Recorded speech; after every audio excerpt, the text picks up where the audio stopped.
Israel memperlihatkan kembali janji Allah dalam surat Al-Isra. Alhamdulillah, Israel memperlihatkan kembali kesombongannya, keangkuhannya, menunjukkan mengembargo Masjidil Aqsa. Saya katakan alhamdulillah, dengan yang dilakukan Israel, insya Allah peristiwa Umar bin Khattab membebaskan Al-Aqsa sudah hampir dekat, insya Allah Ta'ala. Sekarang ini penduduk Syam sudah menggemakan satu gema bersama. Gema mereka adalah Hayya 'alal Khilafah.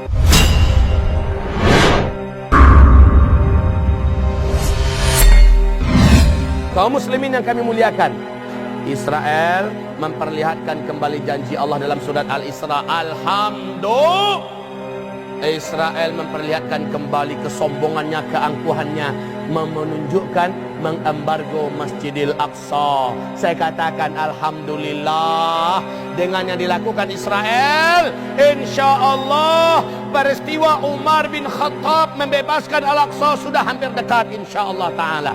Syaratnya makin jahat penjahat, makin zalim penjahat, makin dekat Islam dimenangkan oleh Allah. Yang penting umat Islam tetap bersabar, tetap istiqomah, tetap bangkit berjuang semampu dan sebisa yang ada. Rapatkan barisan, kemenangan sudah dekat. Kita ada di penghujung sepertiga malam terakhir. Matahari sudah akan hampir terbit. Kumandang azan subuh sebentar lagi. Hanya orang-orang beriman yang mampu bangkit, pergi ke masjid, solat berjamaah. Hanya orang beriman mampu berzikir sampai terbit matahari. Hanya orang beriman. Orang munafik makin lelap dalam tidur berat mereka.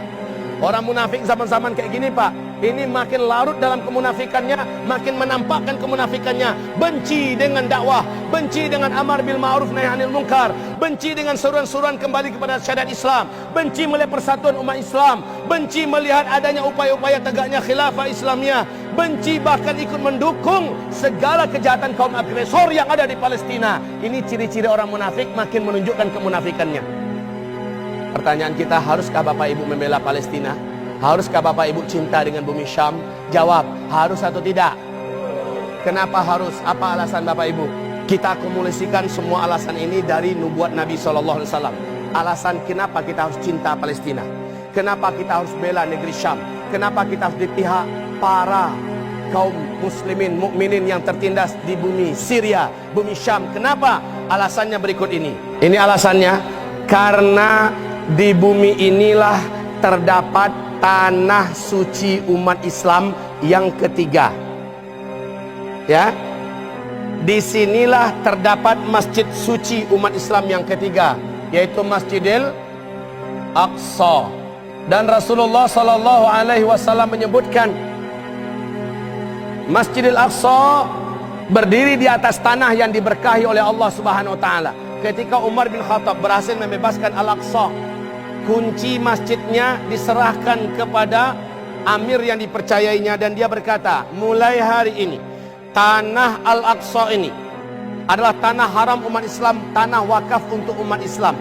Jadi pemilik tanah di Masjidil Aqsa adalah umat Islam, bukan orang Palestina, tapi seluruh umat Islam yang ada di seluruh dunia. Umat Islam yang ada di Kota Padang, umat Islam yang ada di Solo, umat Islam yang ada di Surabaya, umat Islam yang ada di Kuala Lumpur, umat Islam yang ada di Chiang Mai, umat Islam yang ada di Tokyo, umat Islam yang ada di Eropa sana seluruhnya, umat Islam yang ada di Melbourne, umat Islam yang ada di seluruh muka bumi ini, mereka pemilik tanah haram Masjidil Aqsa. Dan dalam fikih Islam, sepakat seluruh ulama Ahlus Sunnah wal Jamaah, sepakat 4 mazhab mengatakan, satu jengkal saja tanah milik umat Islam dijajah oleh orang kafir, wajib hukumnya bagi orang yang memiliki tanah itu membebaskan kembali dari orang-orang kafir walaupun nyawanya melayang. Sekarang tanah Masjidil Aqsa kita sudah dirampas, dijajah oleh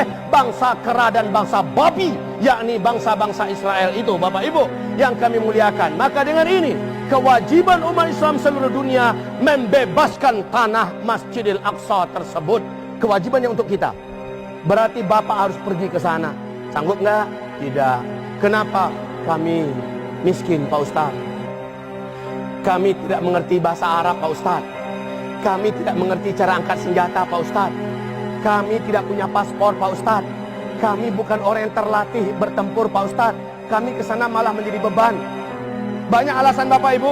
Kalau alasannya memang betul-betul sesuai keadaan, semoga Allah ampuni. Tetapi ada kewajiban yang akan saya sampaikan nanti insya Allah Ta'ala. Kewajiban ini Bapak tidak bisa mengelak, karena nanti Bapak akan disidang oleh Allah. Bukankah kamu tahu, ada hamba-hambaku yang sedang dalam keadaan sakit, mungkin karena luka, patah-patah, dalam keadaan lumpuh, ya. Itulah yang aku maksud, aku sakit yang kamu harus datang menjenguknya, memberinya obat. Dan kenapa kamu tidak melakukannya padahal kamu mampu melakukannya? Bagaimana jawaban ibu nanti, wahai ibunda? Apa yang akan kita jawab di hadapan Allah? Dan ini pasti ditanyakan oleh Allah Subhanahu wa taala. Palestina meregang, Syria saat ini sedang dalam keadaan berat. Kaum muslimin, sakit apa yang mau disebut? Semuanya lengkap di sana, Pak. Maka ini, Pak, yang ditanya oleh Allah. Hadis riwayat siapa tadi? Hadis riwayat Imam Ahmad. Hadis ini statusnya sahih, hasan atau dhaif? Statusnya sahih. Bagaimana jawaban Bapak? Kenapa kita harus cinta dengan bumi Syam? Pertama, karena di sana ada Masjidil Aqsa. Di sana ada tanah wakaf milik kita.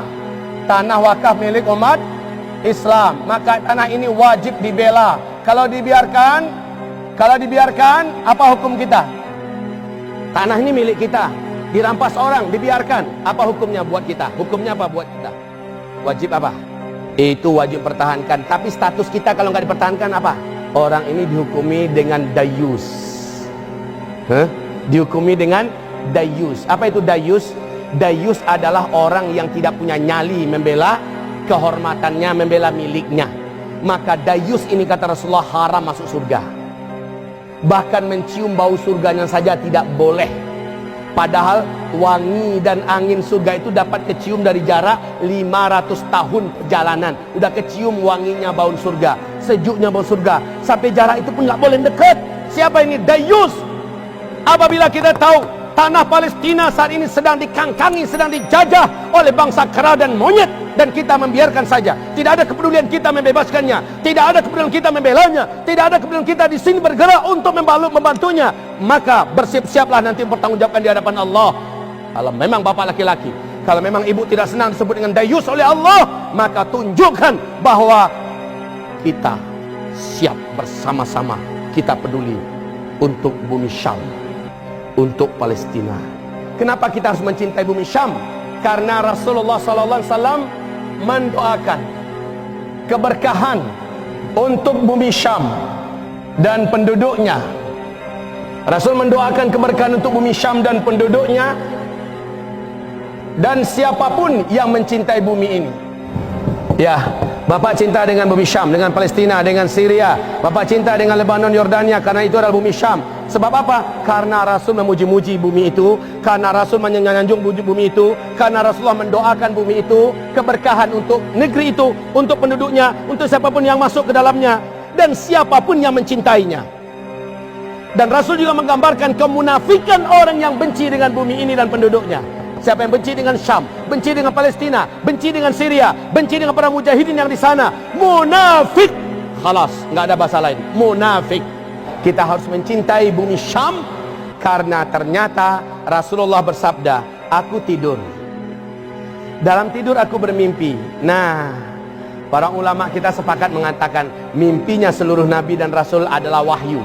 Aku tidur dan bermimpi, dari bantalku, kata Rasulullah, saat Rasulullah sedang mengalai-alai, dari bantalku keluar cahaya dan naik ke atas tinggi seperti tiang bercahaya, seperti tiang cahaya itu, kemudian melesat. Aku pun bangkit dan aku kejar, aku turuti kemana dia pergi. Dia melaju dengan kecepatan yang sangat cepat menuju ke arah bumi Syam. Maka kata Rasulullah SAW, ketahuilah oleh kalian, di akhir zaman, ketika penduduk seluruh bumi ini sudah rusak, iman di mana-mana sudah rusak, standar iman pada akhir zaman adalah Syam.